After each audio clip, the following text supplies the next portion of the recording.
1942, Robert Jonquet, défenseur né à Paris, débarque au stade de Reims.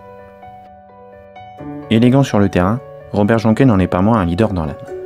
Au bout de quelques années, il deviendra le capitaine du club. De 1940 à 1960, Bob, comme il était surnommé par ses coéquipiers, dispute près de 600 matchs avec le stade de Reims. Il remporte durant cette période 5 titres de champion de France, un championnat de France pro zone occupée, un championnat de France amateur, 2 Coupes de France et une Coupe latine. Il participera également aux 2 finales de Coupe d'Europe perdues par Reims face au Real Madrid. Pendant son long passage à Reims, il portera le maillot de l'équipe de France à 58 reprises, disputant les Coupes du Monde 1954 et 1958.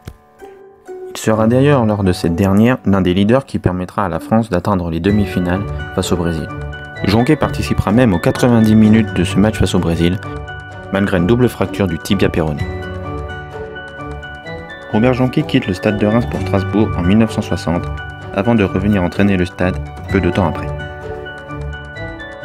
En 1970, il cofonde l'association des anciens du stade de Reims, avant de se consacrer à sa passion pour la chasse et la pêche. Le joueur le plus capé de l'histoire du stade de Reims décède en décembre 2008.